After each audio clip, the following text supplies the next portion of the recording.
Et une ville, elle doit se préoccuper du rapport aux artistes sur son territoire. Et moi, j'emploie un mot qui est celui d'hospitalité. La ville, elle doit être bienveillante avec les artistes, avec ceux qui vivent ici et ceux qui ont envie de venir ici.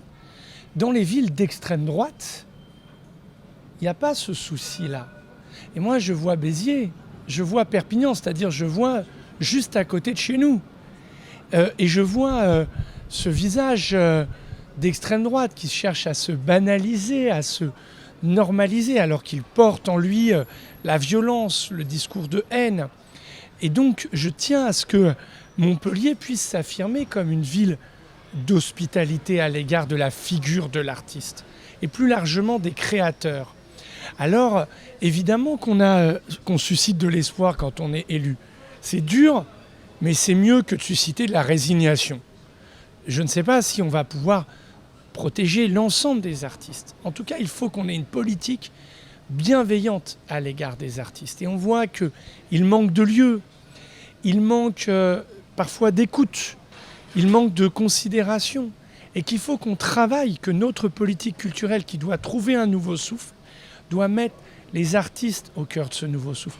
Fait le choix de nommer Jean-Claude Fall, président de l'EPIC du Domaine d'eau. Je trouve formidable, enfin en tout cas, je suis très fier de ce choix. Certains peuvent le contester, c'est leur droit. J'ai été président de l'EPIC du Domaine d'eau. On a toujours mis des politiques à la tête des structures culturelles. Et bien mettre quelqu'un qui a une vie d'engagement au service de la création, qui a, quand il était directeur du CDN, protégé les compagnies, Marion Aubert, Julien Bouffier, d'autres. C'est pas lui qui va porter la direction artistique, mais il va porter cette orientation pour dire les institutions culturelles doivent être très vigilantes, très attentives aux artistes du spectacle vivant. Aujourd'hui, je le sais, et on travaille actuellement avec Régis Penalva, dont je suppose nous allons parler, à comment soutenir les artistes dans un contexte très dur lié à la crise du Covid, dur financièrement, même si grâce à la pétition de Jean-Claude Fall, le président de la République a décidé année blanche pour l'intermittence. Mais très dur parce qu'ils ont été privés du rapport au public. D'ailleurs, à la première d'Arabesque, c'était les larmes aux yeux. Lors du festival de Maglone, qui est formidable, de Philippe Leclan, c'était les larmes aux yeux et c'était 1, 2, 3, 4 appels. Hier, Raymond Dogueux, à Montpellier Danse, au Chiasma, formidable salle dessinée par Emmanuel Nebout. Les applaudissements étaient longs et plus que d'habitude.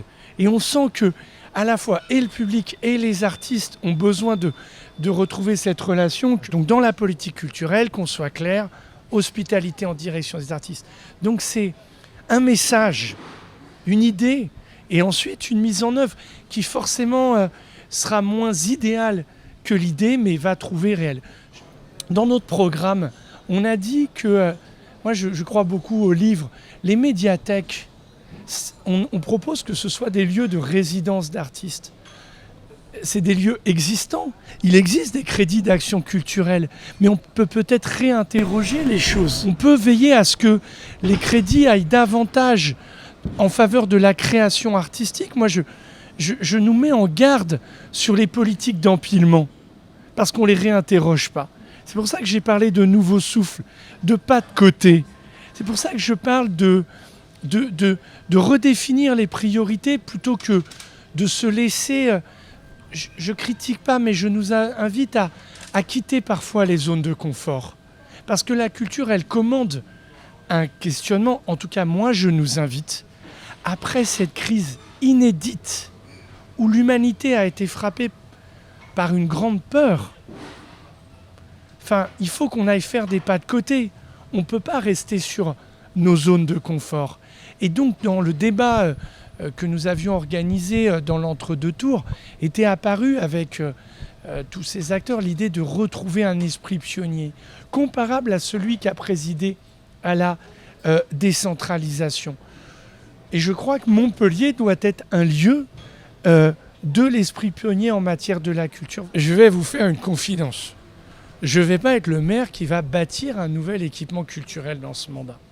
C'est à la fois un peu une souffrance pour moi, parce que avouons-le, tous les élus ont ce péché d'orgueil, de fierté d'inaugurer un équipement culturel. C'est beaucoup ces 20 dernières années. Ben, moi, ce ne sera pas ça dans ce mandat. Dans ce mandat, je veux qu'on travaille sur nos énergies, sur nos rapprochements, sur ce pas de côté, sur l'envie d'écrire cet esprit pionnier.